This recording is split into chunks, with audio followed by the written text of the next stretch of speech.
At my graduation, my father announced he was cutting me off. "You're not my real daughter anyway." The room gasped. I smiled, walked to the podium and said, "Since we're sharing DNA secrets."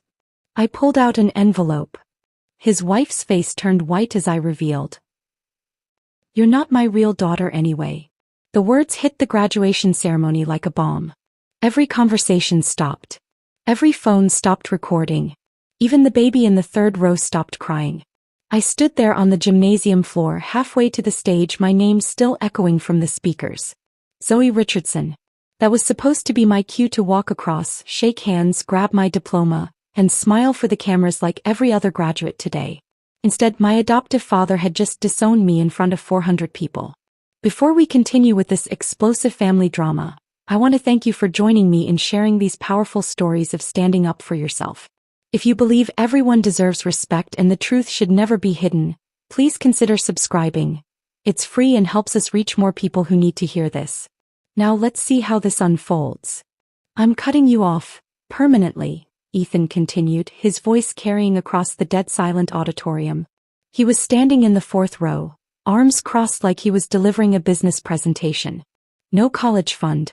No family support. Nothing. The gasp started then. Whispered, "Oh my gods, and did he really just say that?"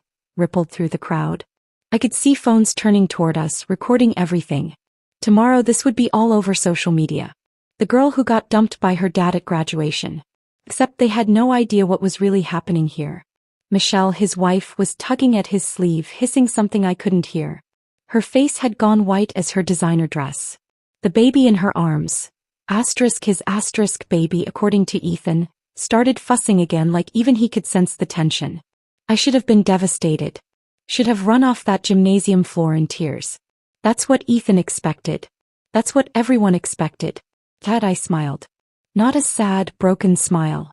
Not an embarrassed, apologetic smile. A real one.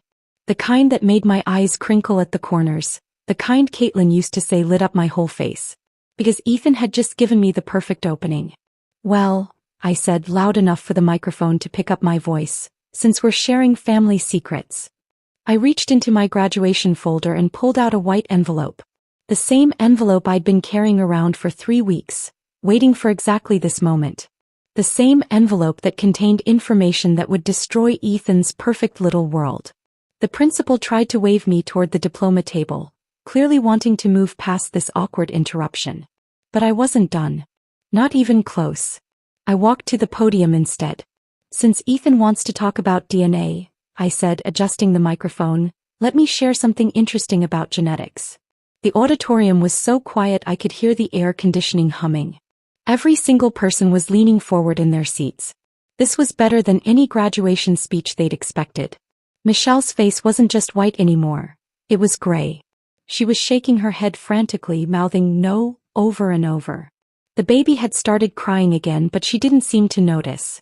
"You're absolutely right," I continued, looking directly at Ethan. "I'm not your biological daughter. I've always known that. Caitlin told me when I was 12 and she made sure I understood how much I was wanted and loved." Ethan's confident posture wavered slightly. This wasn't going the way he'd planned. "But here's the thing about DNA secrets," I said, holding up the envelope. "Sometimes the people throwing stones live in the biggest glass houses." I opened the envelope slowly, deliberately. The rustling paper sounded impossibly loud in the silent gymnasium. "Your son, that precious baby boy you've been showing off for the past 6 months, isn't actually your son." The explosion of gasps and whispers was immediate. People were standing up, craning their necks to see better. Phones were recording from every angle. "Michelle has been having an affair with your brother Jason for over a year," I continued, my voice steady despite my racing heart. "The baby she's holding right now? That's your nephew, not your son." Ethan's legs gave out. He collapsed back into his seat like someone had cut his strings. His mouth was opening and closing, but no sound was coming out. Michelle made a choking noise and bolted for the exit, still carrying the baby. She was running, actually running, through the rows of chairs, stumbling over people's feet in her designer heels. "I have the DNA test results right here," I said, waving the papers. "Conclusive proof. 99.9% certainty. Your wife's child is genetically your brother's son." The gymnasium erupted into chaos. People were talking over each other, pointing, standing on chairs to get a better view. My classmates on the stage were frozen, their own graduation forgotten in favor of this unexpected drama. But I wasn't finished. "Oh, and Michelle?" I called out, even though she was almost to the doors. "You might want to be more careful where you leave your hotel receipts. And your jewelry receipts. And your restaurant receipts from all those lunch dates with Jason." She stumbled, nearly dropping the baby, but kept running. The heavy gymnasium doors slammed behind her with a sound like thunder. I turned back to Ethan, who was staring at me like he'd never seen me before. His face had gone from confident to confused to completely shattered in the span of 2 minutes. "You wanted to cut me off?" I said, my voice carrying clearly through the chaos. "You wanted to humiliate me in public? You wanted to make sure everyone knew I wasn't really part of your family?" I walked to the edge of the stage, looking down at him. "Well, congratulations.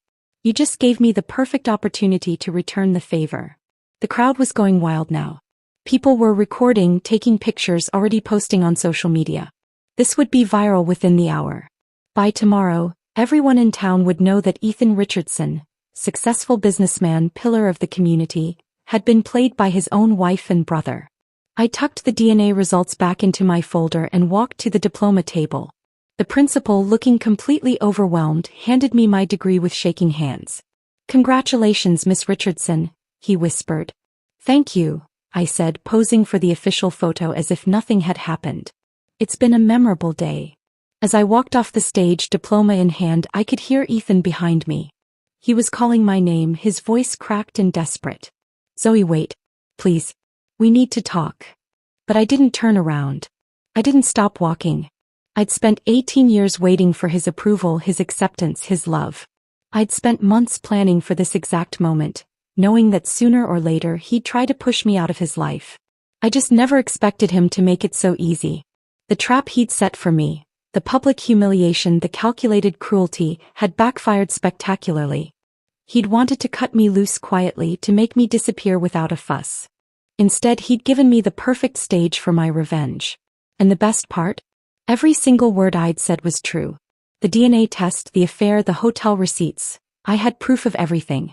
Months of careful investigation, of following Michelle, of collecting evidence. Ethan thought he was so smart, so strategic. He thought he could manipulate me the way he'd manipulated everyone else in his life. He was wrong.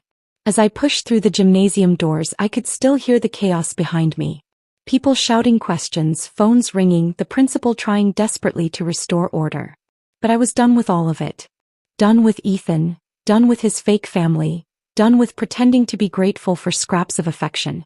I had my diploma, I had my scholarship to Columbia, and I had the satisfaction of knowing that sometimes, the best revenge is simply the truth. The parking lot was almost empty. Everyone was still inside, glued to their seats by the drama. I walked to my beat-up Honda, tossed my graduation cap in the backseat and started the engine. In my rearview mirror, I could see people starting to spill out of the gymnasium, talking excitedly, phones pressed to their ears. I smiled again and drove away. Let them talk.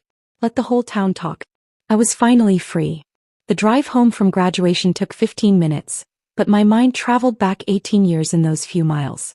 As I pulled into my apartment complex, the small one-bedroom I'd been renting since turning 18, memories flooded back like water through a broken dam. I was 2 when they brought me home. Too young to remember the actual adoption, but old enough that the house never felt completely mine. Caitlin showed me the photo albums later. Me as a toddler, chubby-cheeked and shy, clinging to her leg while Ethan stood in the background looking like he was posing for a business portrait rather than a family picture. Caitlin was everything a mother should be. She hummed while folding laundry, sang off-key in the shower, and read me bedtime stories with different voices for every character. She had this way of making ordinary moments feel magical, turning grocery shopping into treasure hunts, rainy afternoons into fort-building adventures. Our house smelled like vanilla candles and fresh flowers because she believed homes should feel like hugs. Ethan was different. Not mean exactly, but distant. Clinical. Like he was observing our family from the outside rather than participating in it. At school events, other dads would ruffle their kids' hair or swing them around. Ethan would shake hands with teachers and check his watch. When people asked about me, he'd say, "This is Zoe," with the same tone he'd used to introduce a business associate. I noticed it more as I got older. How he never called me his daughter. How family dinners felt like board meetings where I was expected to report on grades, activities, achievements. How our rare family vacations were always cut short by work calls that somehow couldn't wait. But Caitlin balanced it out. She made up for his emotional absence with double the love, double the attention, double the pride in my accomplishments. She came to every school play, every science fair, every softball game where I mostly sat on the bench. She was my safe harbor in a house that often felt more like a hotel. Then everything changed when I was 14. Caitlin had been sick for months, though she tried to hide it. I'd catch her wincing when she thought no one was looking, or find her napping in the middle of the day when she was usually bustling around the house.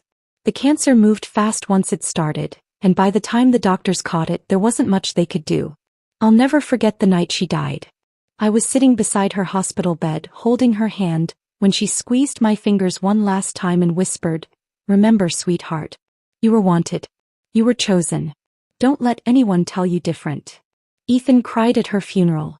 Real, ugly, broken sobs that made his shoulders shake. But when I tried to comfort him, to share in our grief, he pulled away. It wasn't until later that I realized he wasn't just mourning Caitlin, he was mourning his buffer. The person who'd made our awkward family dynamic work. Without her, we were just two strangers living in the same house. The silence in our home became deafening. Dinners were eaten without conversation. Caitlin's empty chair sat between us like a chasm. I tried to fill the quiet with updates about school, friends, anything that might spark some connection. Ethan would nod and make appropriate sounds, but his eyes were always somewhere else. 6 months after the funeral, he brought Michelle home. She was nothing like Caitlin. Where my mom had been soft and nurturing, Michelle was sharp and polished. She wore heels to the grocery store and never had a hair out of place. Her laugh was too loud, her smile too perfect, her interest in me too obviously fake. "Oh, you must be the daughter," she'd gushed the first time we met, like I was some curious artifact rather than a grieving teenager. "Ethan's told me so much about you." He hadn't, of course. I could tell by the way she fumbled for details about my life, asking generic questions about school and hobbies like she was following a script. They married 8 months later.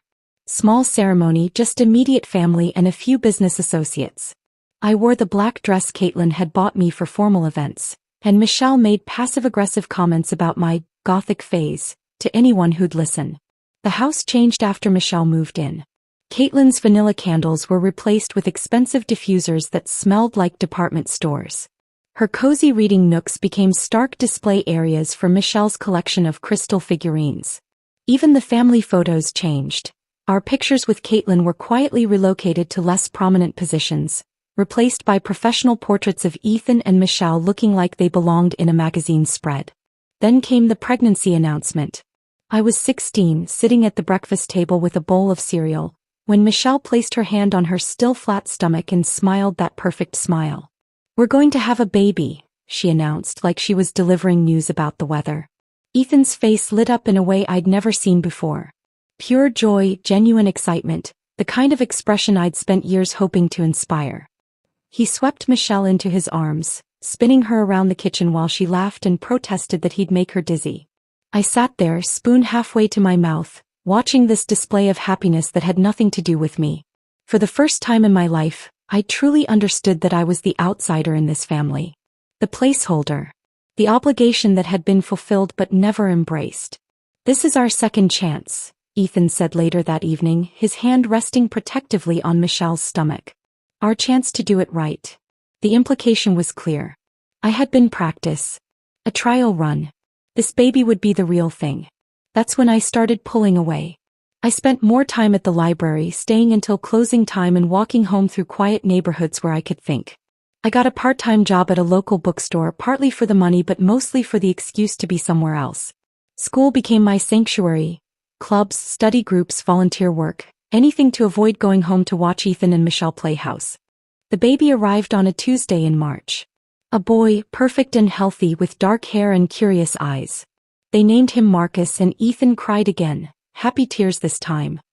He held his son like he was made of spun glass, whispering promises about all the things they'd do together, all the ways he'd be a good father. I watched from the hospital room doorway, invisible as always, and wondered if he'd ever held me that way when I was small. But it was during those late-night hospital visits that I first noticed something odd. Jason, Ethan's younger brother, seemed to spend an awful lot of time at the hospital. More time than most uncles anyway. He brought flowers, expensive gifts, and always managed to find excuses to hold the baby when Ethan wasn't around. I started paying closer attention after that. Jason owned a successful tech company and had never married, never had kids of his own. He was charming, wealthy, and had always been Michelle's favorite topic of conversation at family dinners. Too favorite, maybe. The pieces started fitting together slowly like a puzzle I didn't want to solve. Late-night phone calls that Michelle would end abruptly when someone entered the room. Shopping trips where she'd come home with bags from stores Jason had mentioned. The way she'd light up when his name came up in conversation, then quickly try to hide her reaction. 3 months after Marcus was born, I was supposed to be asleep when I heard Michelle talking on the phone in the kitchen. It was past midnight and she was whispering, but sound carried in our old house. "I told Jason not to send gifts here anymore," she was saying. "Ethan's getting suspicious about how much attention you're paying to the baby." My blood turned to ice. I crept closer to the kitchen doorway, pressing myself against the wall to listen. "I know you want to be involved," Michelle continued. "But we have to be careful. At least until Marcus is older. Then maybe we can figure out how to tell him the truth about his real father." I didn't sleep that night. Or the next. I lay in bed staring at the ceiling, processing what I'd heard, trying to decide what to do with the information. Part of me wanted to march downstairs and confront them both. Part of me wanted to tell Ethan immediately. But another part of me, the part that had been watching and waiting and collecting slights for years, decided to be patient. To gather more evidence. To build a case that couldn't be denied or explained away. Because somewhere in the back of my mind a plan was already forming. A way to use this information when the time was right. When Ethan finally pushed me too far, when he made his inevitable move to cut me out of his life completely. I just had to wait for the perfect moment. As it turned out, graduation day was exactly that moment. That overheard phone call changed everything. Suddenly, I wasn't just a grieving teenager trying to navigate life with a distant stepmother. I was a detective living in my own home, watching for clues that would prove what I suspected. Michelle made it surprisingly easy. For someone having an affair, she was remarkably careless. Or maybe she just didn't think the quiet stepdaughter would notice anything. Either way, her behavior became a roadmap of deception once I knew what to look for. Take her Tuesday routine for instance. Every week, she'd announce over breakfast that she had a standing manicure appointment at the salon downtown. She'd leave at 10, dressed to perfection, and return around 2 with perfectly polished nails and shopping bags from expensive stores. But I started timing her trips and they never made sense. 20 minutes to drive downtown, maybe an hour for a manicure, 20 minutes back. That left almost 3 hours unaccounted for. So one Tuesday I decided to follow her. I called in sick to school, waited until she left, then took my beat-up Honda and tracked her route downtown. She didn't go to the salon. Instead, she pulled into the parking lot of the Marriott Hotel on 5th Street. I watched from across the street as she walked through the lobby like she owned the place, confident and familiar. 20 minutes later, Jason's silver BMW pulled into the same lot. My hands shook as I gripped the steering wheel. Seeing it happen was different from suspecting it. This was real. This was happening in my family, right under Ethan's nose, and I was the only one who knew. I drove home and spent the rest of the day pretending I'd been sick in bed. When Michelle returned at her usual time, nails perfectly manicured and carrying bags from 3 different boutiques, I smiled and asked how her appointment went. "Oh, wonderful as always," she gushed, showing off her coral pink polish. "And I found the most adorable outfit for Marcus at that little children's store on Main Street." Lies came so easily to her. Each one delivered with that perfect smile, those bright eyes, that tone of voice that suggested butter wouldn't melt in her mouth. But the hotel visits were just the beginning. Once I started really watching, the evidence was everywhere. Her phone, for instance. Michelle was addicted to her cell phone, constantly texting and checking social media. But whenever Ethan entered a room, she'd flip it face down or slide it into her purse with suspicious speed. Normal people don't hide innocent text messages from their husbands. One evening, she left her phone on the kitchen counter while she went upstairs to check on Marcus. I only had a few seconds, but it was enough to see Jason's name at the top of her recent messages. The preview showed just enough. Can't wait to see you tomorrow. Same place, same, before the screen locked again. Then there were the gifts. Michelle had suddenly developed expensive taste in jewelry, and Ethan, generous as he was trying to be as a new father, couldn't possibly afford everything she was wearing. The diamond earrings that appeared after her doctor's appointment. The gold bracelet she claimed was a surprise from Ethan, that I'd seen Jason give to Caitlin 3 years earlier. That bracelet was what convinced me this wasn't just an affair. It was a complete betrayal of Caitlin's memory. Jason had given it to my mother for her birthday, and she'd worn it constantly until she got too sick to care about jewelry. After the funeral, it had disappeared from her jewelry box. Now it was wrapped around Michelle's wrist like a trophy. The phone calls got bolder too. Late at night, when she thought everyone was asleep, I'd hear her whispering in the kitchen. Always hushed, always secretive, always ending abruptly if she heard footsteps. One night I crept downstairs and caught fragments through the door. Told you Ethan doesn't suspect anything. Just have to be patient until Marcus is older. No, it's hard, but we can't risk. I pressed myself against the wall, heart pounding, trying to catch every word. But Michelle was too careful, keeping her voice barely above a whisper. Still, I heard enough to know my suspicions were right. The most damning evidence came from an unexpected source. Marcus himself. Babies don't lie. They can't manipulate or pretend or put on performances.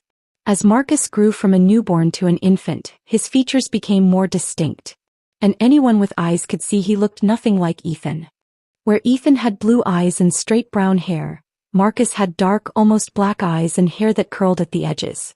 His hands were long and slender like Jason's.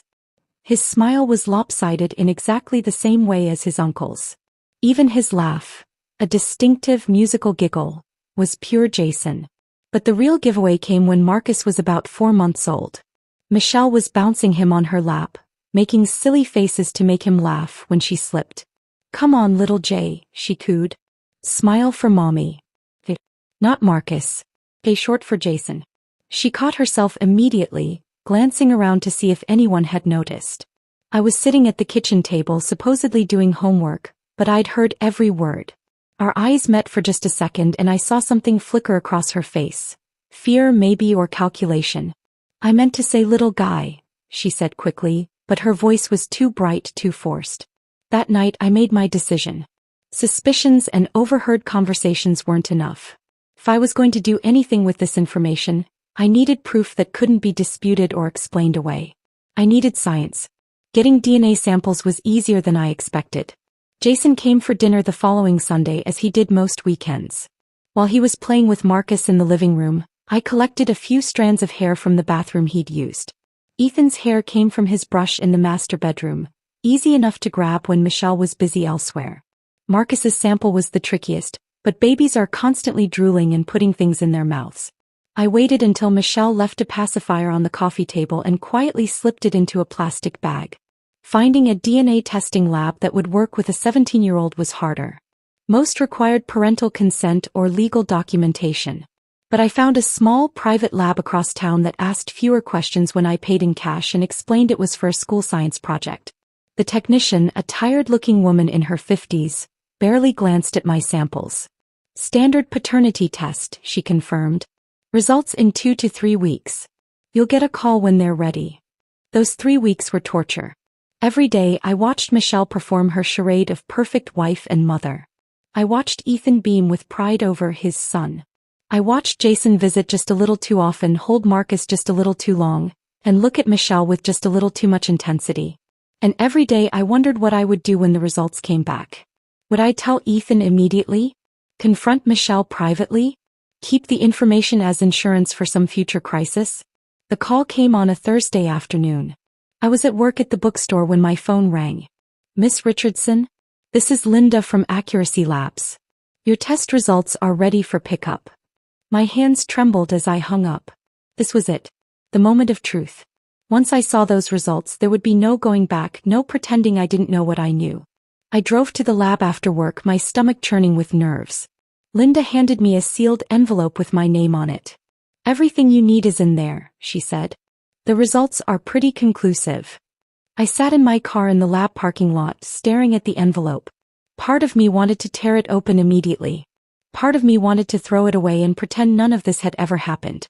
Instead, I drove home and hid the envelope in my bedroom, tucked between the pages of my old copy of Jane Eyre, Caitlin's favorite book, the one she'd read to me countless times when I was small.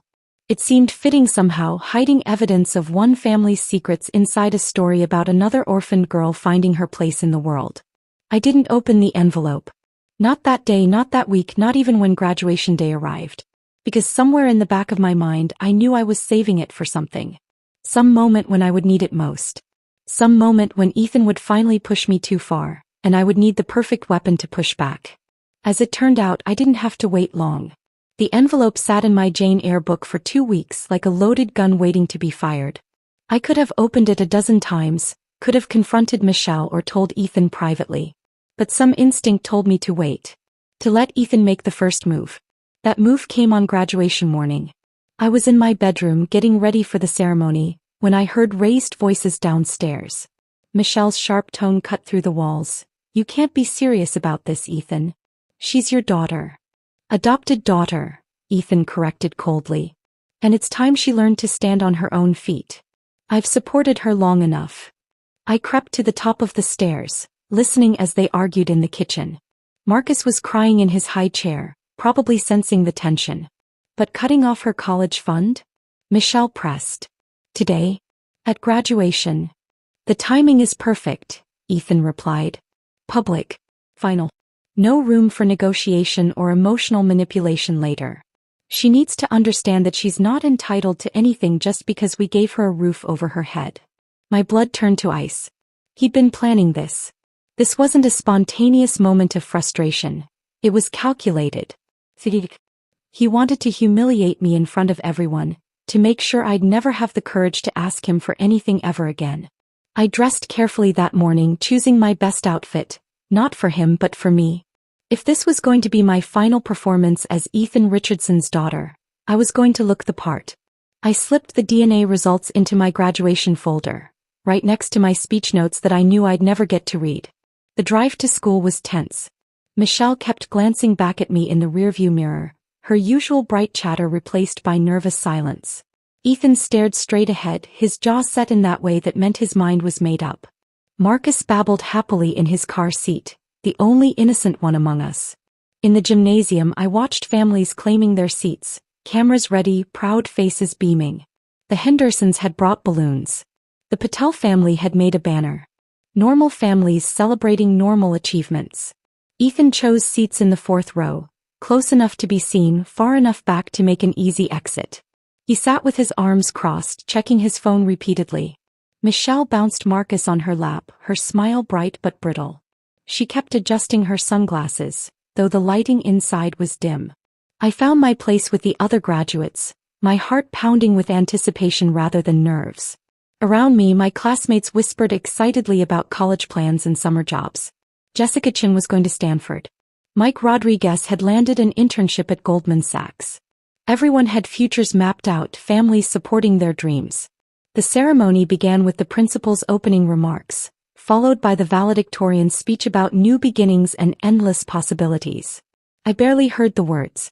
My focus was entirely on Ethan, watching for any sign of what was coming. When they started calling names alphabetically, the atmosphere in the gym became electric.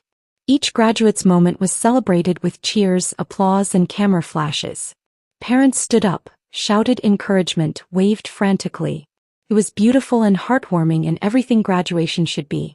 Then came the R's. David Ramirez. Thunderous applause from a family of 8 who'd driven down from Chicago. Rebecca Reynolds. Her grandmother actually whistled through her fingers. Zoe Richardson. I stood up, smoothing my gown, and began the walk toward the stage. The gymnasium settled into that respectful quiet that accompanies each graduate's moment. This was supposed to be my time to shine, my moment of triumph after years of hard work. That's when Ethan stood up. Not to clap. Not to cheer. He rose from his seat like he was about to deliver a business presentation, his voice carrying clearly across the silent auditorium. "You're not my real daughter anyway." The words hit like a physical blow. Every conversation stopped. Every phone that had been recording other graduates swiveled toward our section. Even the principal paused mid-gesture, unsure how to handle this unprecedented interruption. "I'm cutting you off, permanently," Ethan continued, his voice steady and cold. "No college fund. No family support. Nothing. You're 18 now. Time to learn what the real world is like." The gasp started immediately. Shocked whispers rippled through the crowd. I could see parents covering their children's ears, others reaching for their phones to record this unexpected drama.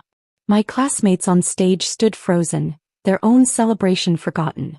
Michelle was frantically tugging at Ethan's sleeve, her face pale with horror. "Ethan, please," she hissed. "Not here. Not like this." But he wasn't finished. "She's not entitled to anything from this family. I've done my obligation. I've given her a home, an education, everything she needed to become independent. But she's not my blood and she never will be." The gymnasium had gone completely silent now. Even Marcus had stopped babbling, as if sensing the gravity of the moment. 400 people were witnessing my public disownment, and tomorrow it would be all over social media. I should have been devastated. Should have run from that gymnasium in tears. That's what Ethan expected. That's what everyone expected. Instead, I felt something I'd never experienced before, pure crystalline clarity. This was my moment. Not the moment he'd planned for me, but the moment I'd been waiting for without knowing it. He'd just given me the perfect opening, the perfect stage, the perfect audience for what I was about to do.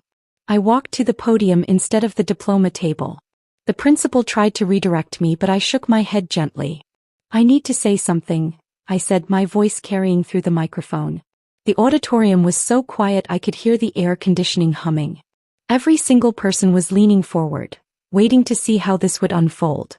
"Since we're sharing family secrets," I began, my voice steady despite my racing heart, "I think it's only fair that everyone knows the whole truth." I reached into my graduation folder and pulled out the envelope. The same envelope that had been waiting patiently in my Jane Eyre book for 2 weeks. The same envelope that contained the ammunition I needed to turn this humiliation into something else entirely. "You're absolutely right, Ethan," I continued, deliberately using his first name instead of calling him Dad. "I'm not your biological daughter. I've always known that. My mother, my real mother, Caitlin, told me the truth when I was old enough to understand it.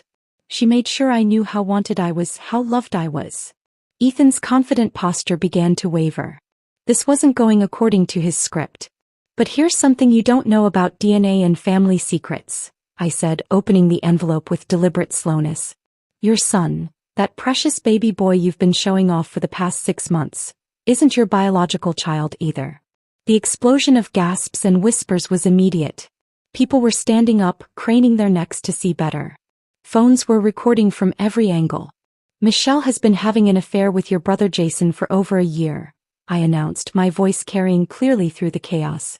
"The baby she's holding right now? That's your nephew, not your son." Ethan's face went through a series of transformations. Confusion, disbelief, dawning horror. His legs seemed to give out and he collapsed back into his seat like someone had cut his strings. Michelle made a choking sound and bolted for the exit, still clutching Marcus. She was actually running through the rows of chairs, stumbling over people's feet in her designer heels. "I have the DNA test results right here," I continued, holding up the official papers. 99.9% certainty. Your wife's child shares your DNA, but not in the way you think.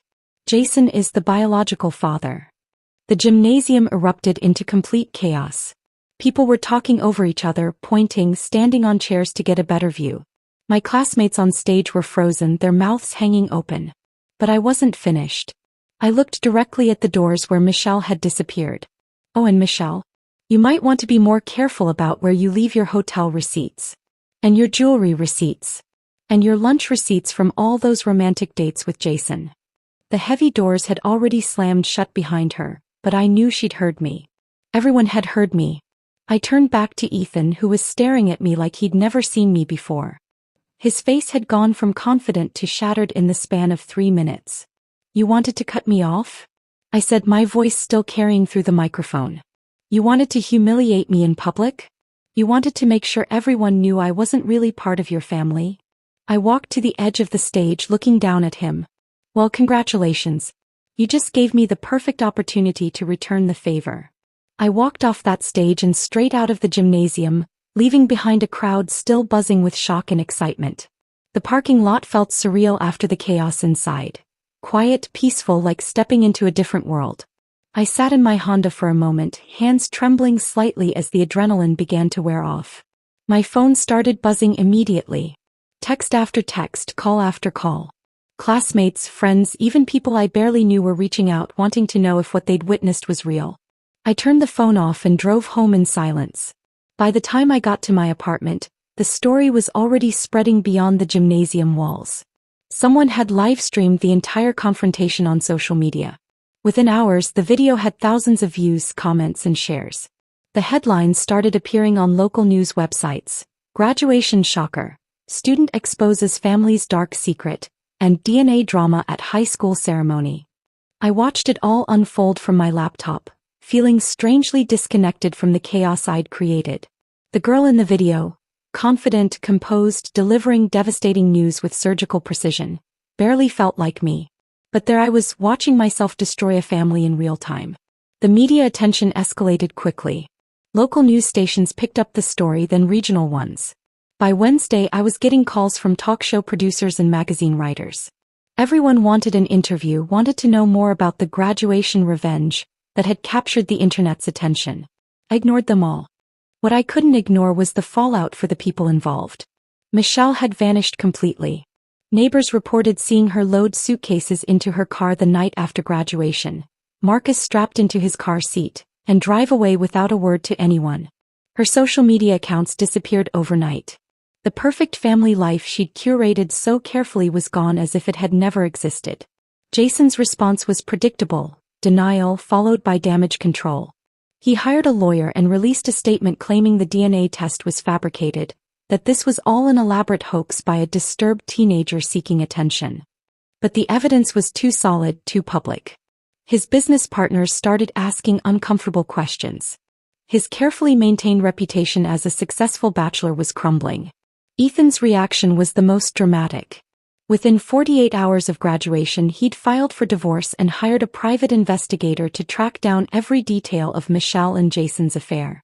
The investigator found hotel receipts going back 14 months, credit card charges for expensive dinners, even airline tickets for weekend getaways Ethan had never known about. The revelation that his marriage was a complete sham, that his brother had betrayed him, that the child he'd been so proud of wasn't his. It broke something fundamental in him. Neighbors told reporters they'd seen him pacing his backyard at 3 a.m, talking to himself. His business colleagues whispered about erratic behavior, missed meetings, decisions that made no sense. I felt no satisfaction watching his world crumble. If anything, I felt hollow. The revenge I'd planned so carefully had worked perfectly, but victory tasted like ash in my mouth. A week after graduation, I was coming home from my job at the bookstore when I found him sitting on the steps outside my apartment building. He looked like he'd aged 10 years in 7 days. His usually immaculate hair was disheveled, his expensive suit wrinkled, his eyes red-rimmed and haunted. "Zoe," he said, standing up as I approached. His voice was barely above a whisper. "Can we talk?" I almost said no. Almost walked past him into my building and locked the door behind me. But something in his posture, the way his shoulders slumped, the way his hands shook slightly, made me pause. 5 minutes, I said. We sat on a bench in the small courtyard behind my building. For a long moment, neither of us spoke. A jogger passed by, headphones in, oblivious to the drama playing out on a random Wednesday evening. "You were right to expose it," Ethan finally said. His voice cracked on the words. "I just wish I had protected you sooner. I wish I had been the father you deserved instead of the coward I was." I'd imagined this conversation 100 times, pictured myself cold and triumphant, maybe even cruel. But sitting there beside this broken man who'd raised me for 16 years, all I felt was tired. "For the first time in my life," he continued, "I see guilt in my own reflection. Not shame, not disappointment, guilt. Real honest guilt for how I treated you. For how I let Michelle treat you. For how I stood by and watched Jason manipulate all of us." He reached into his jacket and pulled out an envelope, smaller than the one I'd carried to graduation, yellowed with age. "Caitlin left this for you. I was supposed to give it to you on your 18th birthday, but I couldn't. I was too afraid of what it might say about me." My hands trembled as I took the letter. Caitlin's handwriting on the front. For my darling Zoe when she's old enough to understand. She knew, Ethan said quietly. About Michelle. About Jason. She figured it out months before she died, but she never said anything. She wanted to protect you from the ugliness of it all.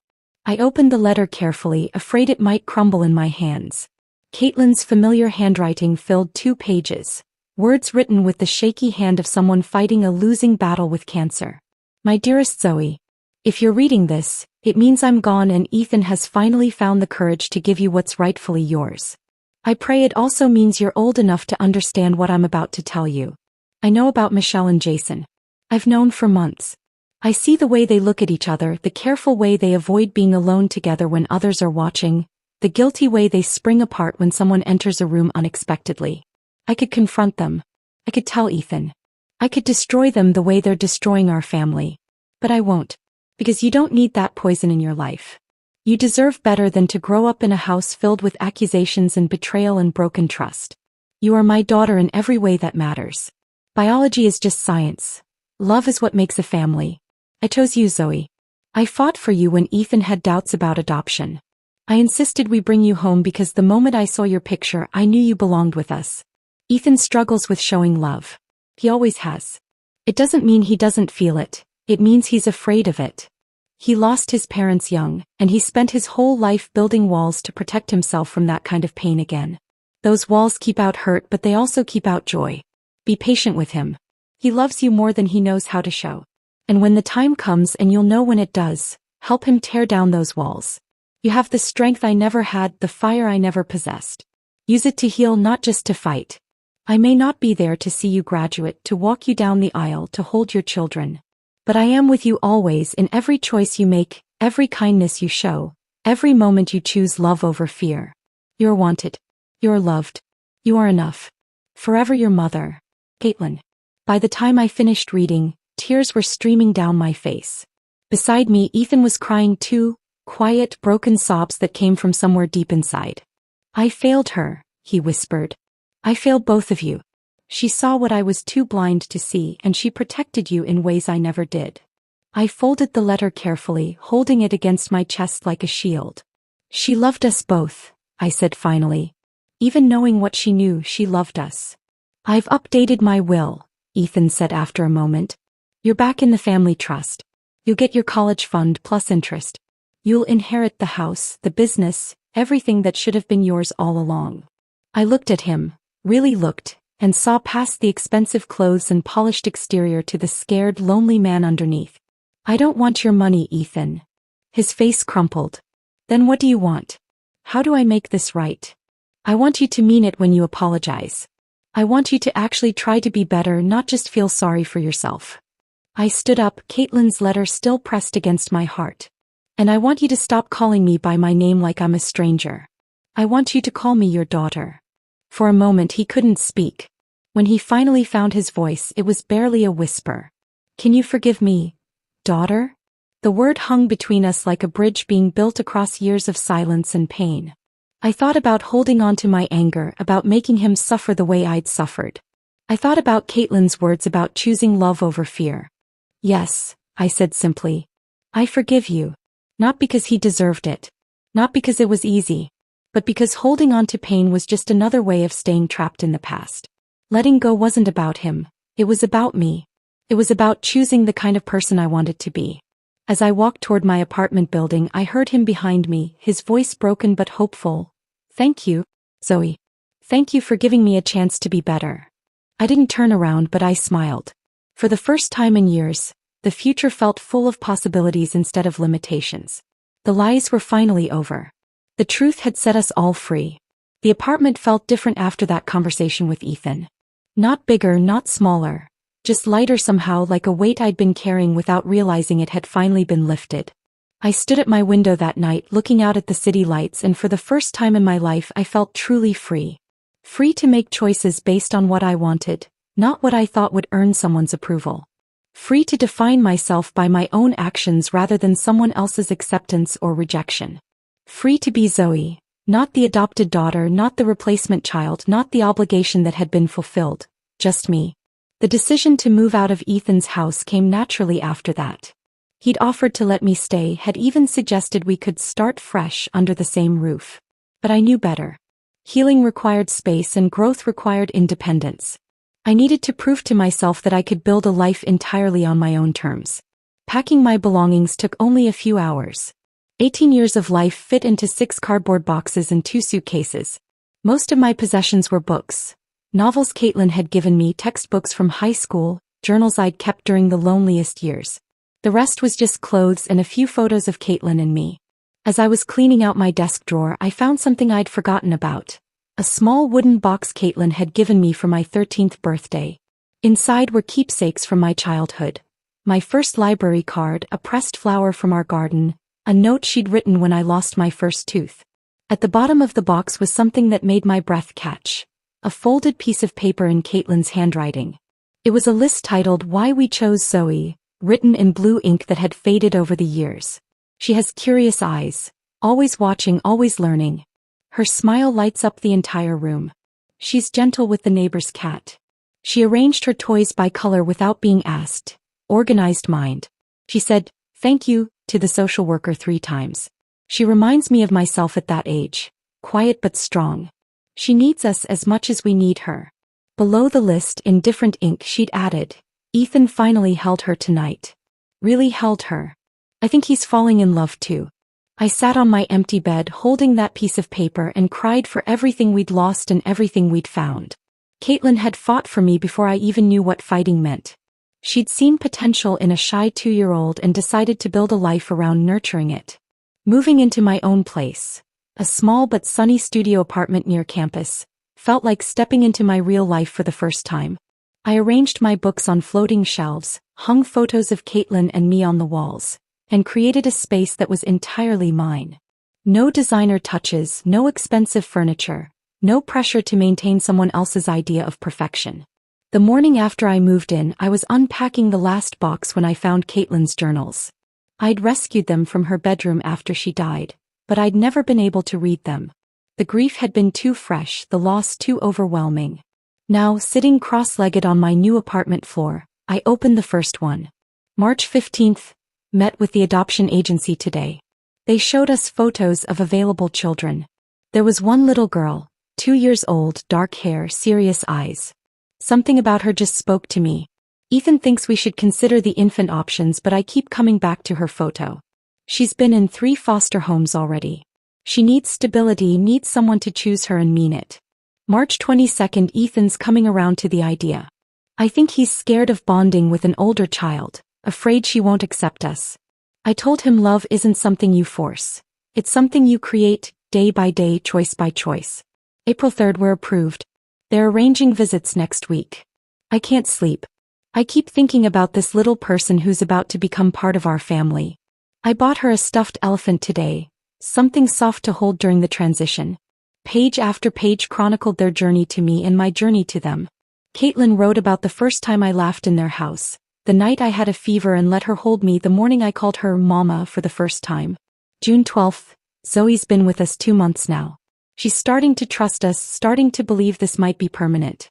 Tonight she brought me her blanket when I was sad about my sister's cancer diagnosis. Such a tender heart in such a small person. September 8th. First day of preschool. Zoe was nervous but brave. She held my hand all the way to the classroom, then squared her shoulders and walked in like she owned the place. Ethan said she gets that determination from me. I hope so. Reading those journals was like discovering a treasure map to my own childhood. Every milestone, every struggle, every small victory had been documented with love and pride. I wasn't just wanted, I was celebrated. Every single day. The entries about Ethan were particularly revealing. Caitlin wrote about his slow warming to fatherhood, his awkward attempts at connection, his genuine love buried under layers of fear and insecurity. November 20th. Ethan read Zoe 3 bedtime stories tonight. She fell asleep holding his hand. When I found him later, he was crying. "I didn't know I could love someone this much," he said. "What if I mess this up?" I told him the fact that he's worried about messing up means he won't. Those words hit me like a revelation. Ethan's distance hadn't been indifference, it had been fear. Fear of loving too much, of losing what he loved, of being inadequate as a father. Caitlin had understood him in ways I never could at the time. A week after moving into my new place, I got a call from the Family Support Center downtown. They'd seen the news coverage of my graduation speech and wanted to know if I'd be interested in volunteering with their adoption and foster care program. "We need people who understand what it's like," the program director Maria explained during our meeting. "Kids who can speak from experience about the challenges and the possibilities." I started volunteering that same week. Every Tuesday and Thursday evening I'd sit with small groups of children, some waiting for placement, others newly adopted, all of them trying to figure out where they belonged in the world. The kids ranged in age from 6 to 17, each carrying their own complicated story. There was Emma, 8 years old, who'd been in 4 homes in 2 years and had stopped believing anyone would keep her. David, 14, who was angry at the world and determined to push away anyone who tried to get close. Sarah, 10, who was perfectly behaved because she thought being good enough would make her permanent. I didn't give speeches or lectures. Mostly I just listened. And when they were ready to hear it, I shared pieces of my own story. "Do you hate your dad?" Emma asked one evening. We were sitting in the center's art room, working on a collage project. Her little hands were covered in glue and glitter, but her eyes were serious. "No," I said, cutting out a paper star. "I used to think I did. But really I was just hurt. And anger felt easier than hurt." "But he was mean to you," she persisted. "At your graduation thing. I saw it on YouTube." I looked at this little girl who'd been rejected more times than any child should be, and I chose my words carefully. "He was scared. Sometimes adults do mean things when they're scared, just like kids do. But that doesn't make it okay, and it doesn't mean you have to keep letting them hurt you. So what do? You decide who you want to be regardless of what they do. You choose kindness even when others choose cruelty. You build your own family with people who love you for who you are." Emma smiled then, a real smile, not the careful one she usually wore. "Can I be in your family?" I felt my heart break and heal at the same time. "You already are, sweetheart. Everyone in this room is family." 3 months after graduation, Ethan showed up at the center during one of my volunteer sessions. I was surprised to see him in the lobby, looking uncertain and out of place among the children's artwork and motivational posters. "I hope it's okay that I came," he said when I approached. "I wanted to see what you're doing here." I introduced him to Maria, who gave him a tour while I finished my session with the kids. When I emerged from the art room an hour later, I found him sitting quietly in the corner, watching a group of teenagers play board games. "They remind me of you," he said as we walked to the parking lot together. "Resilient. Stronger than they know." We started having dinner together after that. Nothing fancy, just quiet meals where we slowly learned how to talk to each other. He told me about his childhood, about losing his parents in a car accident when he was 16, about how that loss had shaped his fear of attachment. I told him about college plans, about my work at the center, about the person I was becoming. "I'm proud of you," he said one evening over Chinese takeout in my little apartment. "Not because of what you accomplished or what you exposed, but because of who you've chosen to be despite everything." Those words would have meant everything to me once. Now they were just nice to hear. A bonus, not a necessity. My worth wasn't dependent on his approval anymore. 6 months after graduation, I received an unexpected package with no return address. Inside was a photo album filled with pictures I'd never seen: me as a toddler, laughing in Caitlin's arms. Me at 3, helping plant flowers in the garden. Me at 5, dressed as a princess for Halloween, standing between Caitlin and Ethan like I owned the world. On the last page was a note in handwriting I didn't recognize. Asterisk, "Your mother kept these in her bedside table. She looked at them every night before she went to sleep. She wanted you to know how much joy you brought to her life. A friend." Asterisk. I never found out who sent that album, but I didn't need to. It was enough to know that Caitlin's love for me had been so evident that even strangers could see it. Standing in my apartment that day, surrounded by the life I'd built entirely on my own terms, I finally understood what freedom really meant. It wasn't the absence of family or obligation or connection. It was the presence of choice, the power to decide what those things meant to me. I was Zoe Richardson, daughter of Caitlin, and in his complicated way, Ethan too. I was a volunteer, a college student, a survivor, a woman who'd learned that the best revenge is simply becoming impossible to ignore. The girl who'd stood on that graduation stage 6 months ago had been fighting for recognition, for acknowledgement, for her place in a family that had never quite felt like home. The woman looking back at me in the mirror was something entirely different. Someone who'd stopped asking permission to exist and started insisting on being seen exactly as she was. That transformation, I realized, was worth more than any diploma. If this story of graduation revenge had you on the edge of your seat, hit that like button right now. My favorite part was when Zoe pulled out that DNA test and watched Michelle's face turn white as she realized her secret was exposed. What was your favorite moment? Drop it in the comments below. Don't miss more thrilling stories like this. Subscribe and hit that notification bell so you never miss an upload.